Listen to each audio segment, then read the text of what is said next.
don't wire anyone any money, ever.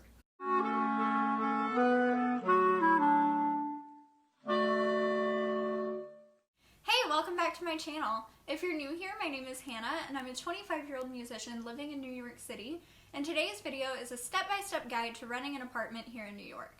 I got a lot of love on my apartment tour that I posted about a month ago, and I assumed a lot of you were watching because you're interested in finding a New York apartment of your own.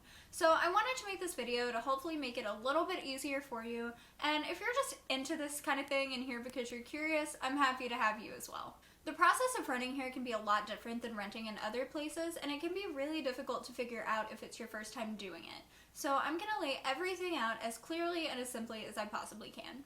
So first off, you have to understand the boring stuff because there are some things you need to know before you can even start to decide on a realistic budget. The income requirement for signing a lease is very high in New York City. The combined annual income of everyone living in the apartment has to be 40 times the monthly rent. So if you're looking to rent a $2,000 studio apartment by yourself, your income must be $80,000. However, if you're looking to rent that same apartment with a partner or a roommate, you only have to make $80,000 total, and it can be split however. So if you make $50,000 a year and your roommate makes $30,000, you're good to go. If you don't meet the income requirement on your own, you can have a guarantor. Basically, a guarantor is someone who signs and agrees to pay the rent if you can't. The catch is that the guarantor has to make 80 times the rent. So for a $2,000 apartment, the guarantor has to make $160,000 annually. There are apartments that will let each person on the lease have their own guarantor, and there are some that require only one guarantor for the entire place. There are also some that require that the guarantor live within the tri-state area, so New York, New Jersey, and Connecticut. If you don't have someone who can be your guarantor, there are also services that you can hire to guarantee your lease, but you do have to pay a fee for that. I've never used one of these services, but I checked with a company called Insurant, and for people with a US credit history, the fee tends to run between 70 to 90% of the month's rent for a one-year lease guarantee. If you're moving from another country and don't have a US-based credit history, the fee can be between 98 and 110% of 1 month's rent. So these services are definitely not cheap. Next, you need to be sure that you can provide the required documentation to rent an apartment. If you're using a guarantor, they will need to provide this. It varies a bit from place to place, but you'll typically need tax returns, sometimes for multiple years, bank statements or pay stubs, a letter of employment, and a credit check.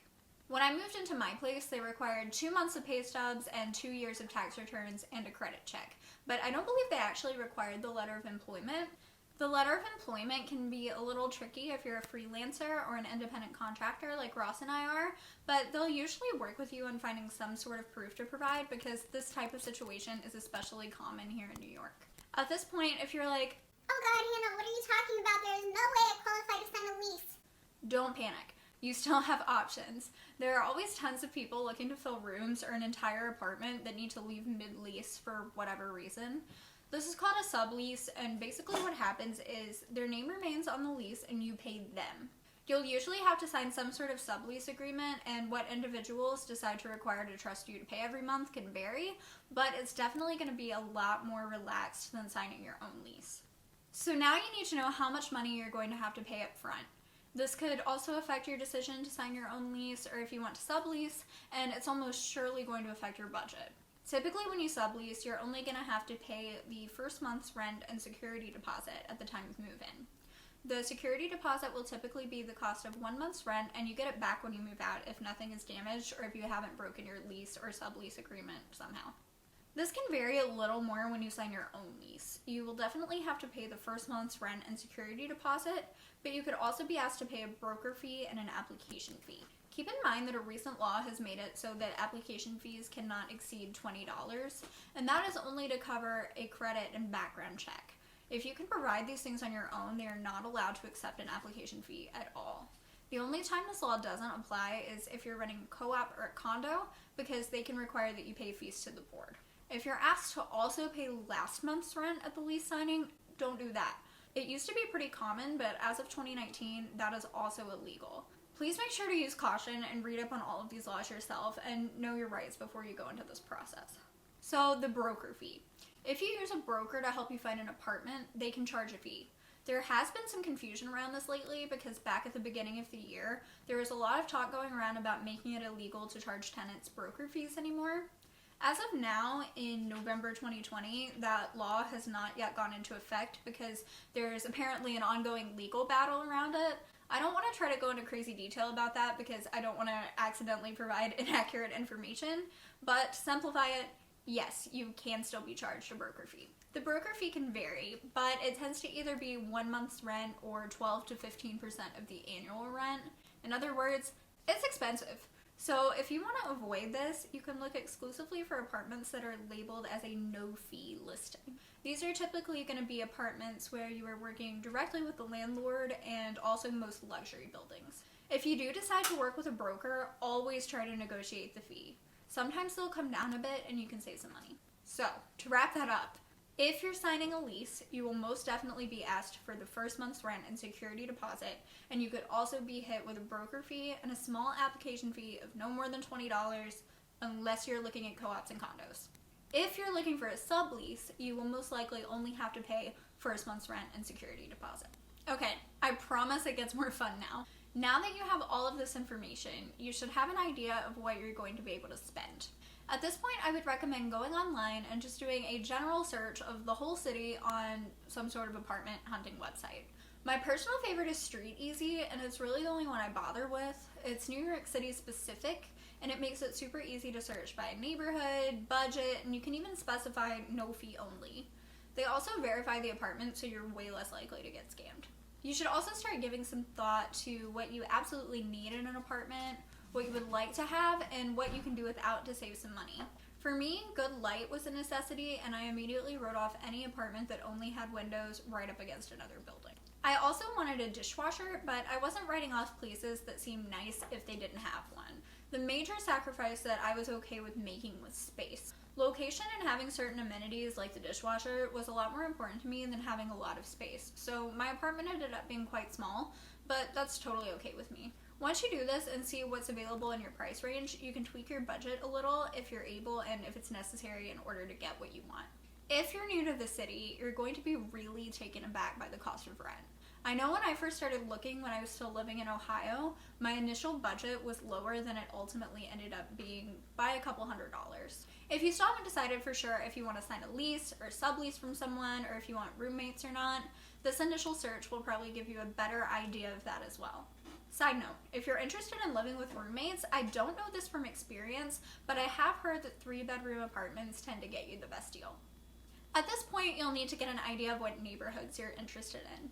You might have noticed several of the same neighborhoods coming up in your price point when browsing Street Easy, so you could always start by researching those. If you're already local or are able to visit, I highly recommend visiting places yourself at all different hours of the day and night to see how you feel there. If not, maybe ask someone you know here what they would recommend. If you don't know anyone, a quick Google search on NYC neighborhoods will get you tons of results, and Reddit can be a really great resource to hear from some locals. There are also tons of neighborhood guides here on YouTube. Here Be Bar and Sarah Funk are two of my personal favorite creators that make content like this, and I would really like to make some of my own in the future, so keep an eye out. Just like the apartment itself, you might not be able to get everything you want in a location, so decide what's most important to you and what you can live without. Decide if it's important to you to live in a super poppin' neighborhood with tons of bars and restaurants, or if you would prefer somewhere quieter and more residential. Do you really need to be close to the subway, or do you not actually use it that much? If you work remotely, which, tons of people do right now, living a little further from the train could save you some money. Decide where you feel the safest. If you're used to living in major cities and have good street smarts, that could open up some areas to you that someone who is used to small towns and rural areas might not feel as safe in. You can find safety maps and all the crime stats online. I can't advise you on what neighborhood to pick because it's such a personal decision that will be based on a whole variety of factors. The neighborhoods that work best for me might not work the best for you. Now that you've done the research and figured out what you're looking for in an apartment and found some neighborhoods you like, you can start to look more seriously. I would advise looking in around 3 neighborhoods. You don't want to limit yourself too much, but if you're looking in like 10 different places, you're going to become overwhelmed really, really quickly.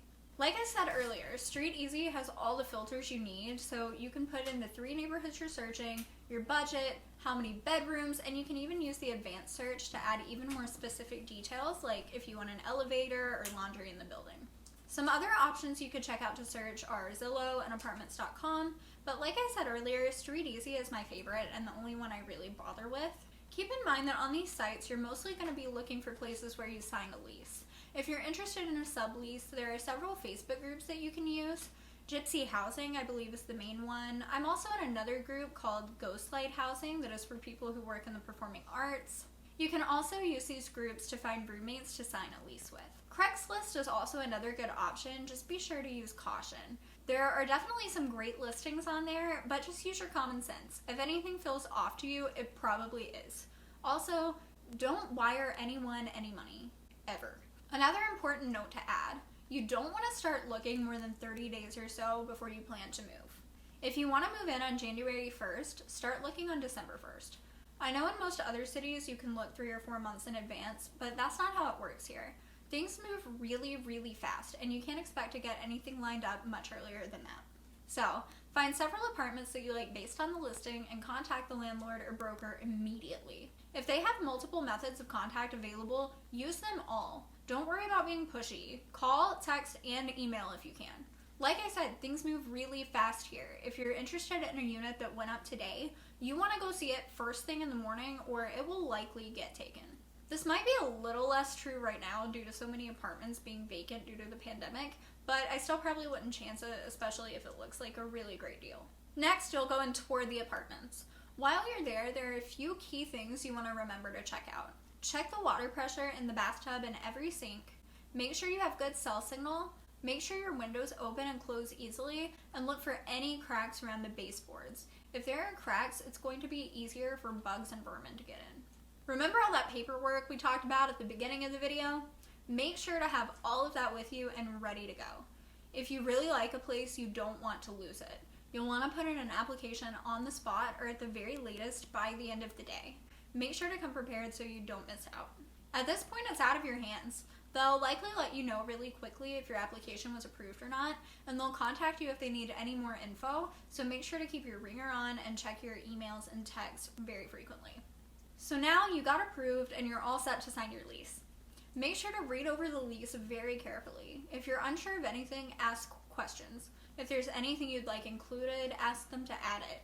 If there are any repairs or changes you want made to the apartment before you move and they've agreed, make sure to get that in writing as well. I hope this video was helpful and makes this whole crazy process of finding a New York City apartment seem more manageable. It can be really stressful, but once you get it all worked out, you get to live in the most amazing city in the world, so that seems like a pretty good deal to me. Plus, rent prices are way down right now, so if you're looking to move now, you're probably going to get a great deal. If you enjoyed this video, please give it a like. If you haven't seen my apartment tour yet, go watch that. I post new videos every Saturday and sometimes some extras, so subscribe to my channel for more, and turn on the little bell guy to make sure you're notified every time I upload. Have a great week, and I will see you next time.